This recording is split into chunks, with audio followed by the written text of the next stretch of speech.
Hello বন্ধুরা, বাংলা নিউজে আপনাকে স্বাগত। শুরুতে সংবাদের শিরোনাম, পরে বিস্তারিত জানিয়ে দেব আমাদের হাতে থাকা সর্বশেষ গুরুত্বপূর্ণ আপডেট বাংলা সংবাদ। বিস্তারিত আলোচনা করব। দেশে ফিরে বিমানবন্দরে আটক নিষিদ্ধ ছাত্রলীগ নেতা, পর্দার আড়ালের তথ্য নিয়ে এবার চাঞ্চল্য। আপনাদের জানিয়ে দেব ইসির মাঠ পর্যায়ে 13 কর্মকর্তা বদলে, নির্বাচনের আগে এই রথ বদলে কি ইঙ্গিত? দেশ জুড়ে প্রশ্নের ঝড়। আলোচনা করব জামায়াতবাদের সব ইসলামী দলকে এক হওয়ার ডাক, বাবুন গড়ির তীব্র মন্তব্যে ইসলামী রাজনীতিতে ভূমিকম্প। সর্বশেষ আপডেট পাওয়া যাচ্ছে, ক্ষমতায় যেতে কেউ তাড়াহুড়ো করবেন না, মামুনুল হকের মন্তব্যে ইসলামী রাজনৈতিক অঙ্গনে নতুন আলোচনার ঝড়। আর রয়েছে জামায়াত ক্ষমতায় গেলে স্বাস্থ্য অধিকার নিশ্চিত, ডক্টর খালিদুজ্জামানের প্রতিশ্রুতিতে আলোচনার ঝড়। আর রয়েছে তারেক রহমানের সতর্ক বার্তা, অন্তর্বর্তী সরকার দলীয় স্বার্থ বাস্তবায়ন করলে ভয়ঙ্কর পরিণতি। আলোচনা করব ভোট হলে তোমাদের অস্তিত্ব থাকবে না, জামায়াতকে হুঁশিয়ারি মির্জা ফখরুলের। সর্বশেষ আপডেট পাওয়া যাচ্ছে, চট্টগ্রামে বিএনপি প্রার্থীর রক্তাক্ত গণসংযোগ, গুলিতে আহত এরশাদ উল্লাহ, উত্তাল পুরো নগর। আলোচনা করব রাতে আওয়ামী লীগ নেতা হিসেবে আটক, সকালে বিএনপির তদবিরে ছাড়া, দেবিদ্বারের রহস্য চক্র ফাঁস। বিস্তারিত আলোচনা করব। এই নির্বাচন বাংলাদেশের অস্তিত্বের লড়াই, এ এম মালিকের নাটকীয় সতর্ক বার্তা এবার ভাইরাল। বিস্তারিত আলোচনা করব। নাশকতার শঙ্কায় দেশের সব বিমানবন্দরকে সতর্ক থাকার নির্দেশ। আজ রাজনীতির মঞ্চে নতুন একটি ঘোষণা হাজির হল। গণ অধিকার পরিষদের সভাপতি নুরুল হক নূর জানালেন, খালেদা জিয়ার আসনে তাদের দল কোনো প্রার্থী দেবে না। বক্তব্যটি উঠতেই সমাবেশস্থলে ফিসফাস, তারপর বিস্ময়ের ঢেউ। কারণ এই সিদ্ধান্ত কেবল রাজনৈতিক শিষ্টাচার নয়, বরং বড় ধরনের প্রতীকী বার্তা। শনিবার বিকেলে দিনাজপুর ইনস্টিটিউট প্রাঙ্গণে আয়োজিত গণসমাবেশে প্রধান অতিথি হিসাবে বক্তব্য দেন তিনি। অনুষ্ঠানটির শিরোনামই ছিল গণ অভ্যুত্থানের আকাঙ্ক্ষায় নতুন বাংলাদেশ বিনির্মাণে। আর এই শিরোনামের মতোই ছিল বক্তব্যের সুর। নূর বলেন, জাতীয় নেতৃত্বের প্রতি সম্মান দেখানোর এটি সময়। জামায়াতের আমির, ইসলামী আন্দোলনের পীর সাহেব সহ যেসব জাতীয় নেতৃবৃন্দ গণ অভ্যুত্থান পরবর্তী রাষ্ট্র সংস্কারে নেতৃত্ব দিচ্ছেন, যারা আগামীর বাংলাদেশ নির্মাণে ভূমিকা রাখবেন, তাদের এলাকায় রাজনৈতিক দলগুলো চাইলে প্রার্থী না দিয়ে নতুন দৃষ্টান্ত স্থাপন করতে পারে। এখানে তৈরি হয় প্রথম কৌতূহল, এটি কি উদারতার ঘোষণা নাকি বৃহত্তর রাজনৈতিক ঐক্য গঠনের সিগন্যাল? সমাবেশস্থলে উপস্থিত জনতা মনোযোগ দিয়ে শুনছিল। নূরের ভাষণে ছিল আবেগ আবার কৌশলও। তিনি ইঙ্গিত দেন, রাষ্ট্র সংস্কারের জন্য এখন বড় ঐক্য দরকার, ছোট প্রতিদ্বন্দ্বিতা নয়। এই বক্তব্য বিএনপি, জামায়াত, ইসলামী দলগুলো সবাইয়ের জন্য এক ধরনের রাজনৈতিক বার্তা লুকিয়ে আছে। সভাপতিত্ব করেন গণ অধিকার পরিষদ দিনাজপুর জেলা শাখার শফিকুল ইসলাম। প্রধান বক্তা হিসেবে ছিলেন কেন্দ্রীয় সিনিয়র সহসভাপতি ফারুক হোসেন। বিশেষ অতিথি ছিলেন কৃষিবিদ শাহিদুল ইসলাম ফাহিম, হানিফ খান সজীব, মাসুদ মুন্নাফ ও সোহাগ হোসেন। দিনাজপুরে আকাশে আজ যে বাক্য ভেসে উঠল, খালেদা জিয়ার আসনে প্রার্থী দেবে না, তা দেশের বৃহত্তর রাজনৈতিক মানচিত্রে এক নতুন রেখা টেনে দিল। এখন প্রশ্ন রয়ে যায়, এই সিদ্ধান্ত কি অন্য দলগুলো অনুসরণ করবে নাকি এর মধ্যেই শুরু হবে নতুন আলোচনা? এদিকে নাশকতার শঙ্কায় দেশের সব বিমানবন্দরকে সতর্ক থাকার নির্দেশ।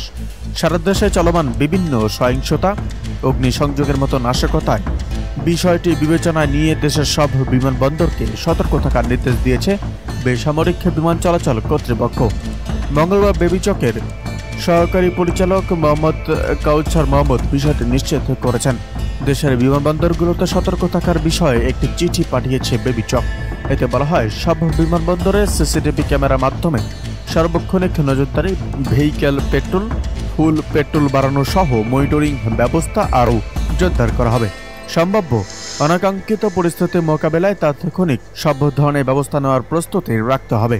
এছাড়া সব বিমানবন্দরে সর্বোচ্চ জনবল রাখা এবং সার্বিক ফায়ার সার্ভেলেন্স কার্যক্রম জোরদার করতে বলা হয়েছে চিঠিতে।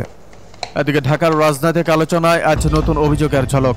জামায়াতে ইসলামী নায়েবে আমির সৈয়দ আব্দুল্লাহ মোহাম্মদ তাহের বলছেন, অন্তর্বর্তী সরকার চালাকি করে গণভোটকে জাতীয় নির্বাচনের তারিখের কাছাকাছি সরিয়ে নিতে চাইছে।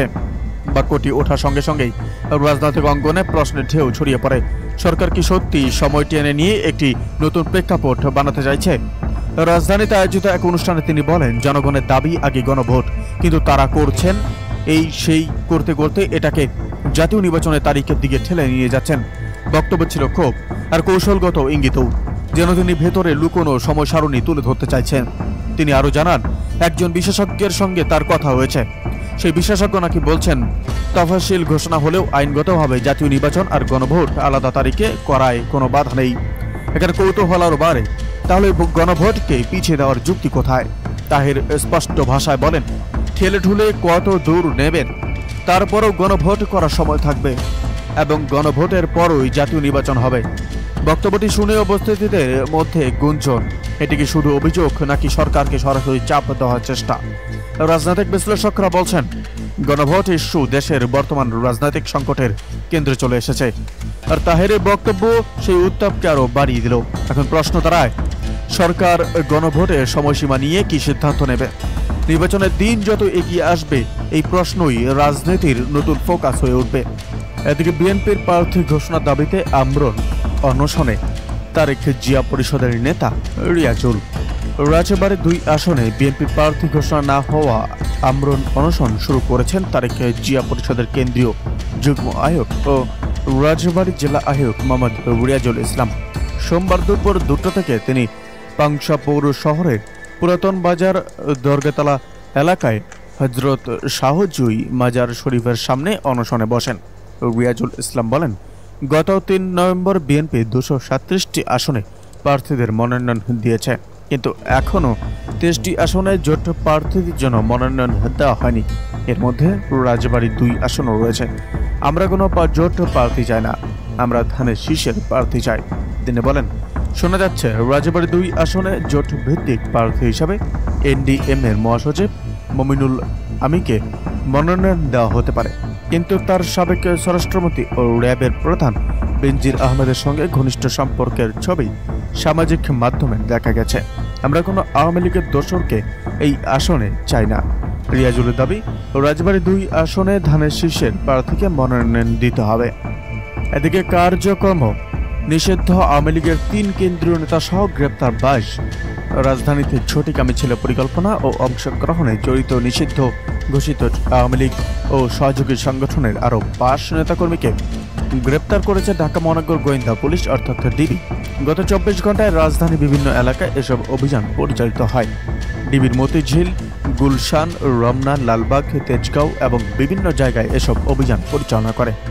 ডিবি সূত্র জানায়, গ্রেপ্তাররা কার্যক্রম নিষিদ্ধ আওয়ামী লীগ ও সহযোগী সংগঠনের ব্যানারে 13 নভেম্বরের তথাকথিত আসন্ন লকডাউন কর্মসূচি সফল করার লক্ষ্যে রাজধানীতে ঝটিকা মিছিল ও নাশকতার পরিকল্পনা করছিল। তাদের কাছ থেকে মোবাইল ফোন ও বিভিন্ন যোগাযোগ মাধ্যমে চ্যাট, ভয়েস রেকর্ড সহ প্রমাণাদি জব্দ করা হয়েছে। গ্রেপ্তারদের বিরুদ্ধে সংশ্লিষ্ট থানায় আইনানুগত ব্যবস্থা প্রক্রিয়াধীন। এদিকে সংবিধানে রাষ্ট্রপতির আদেশ জারি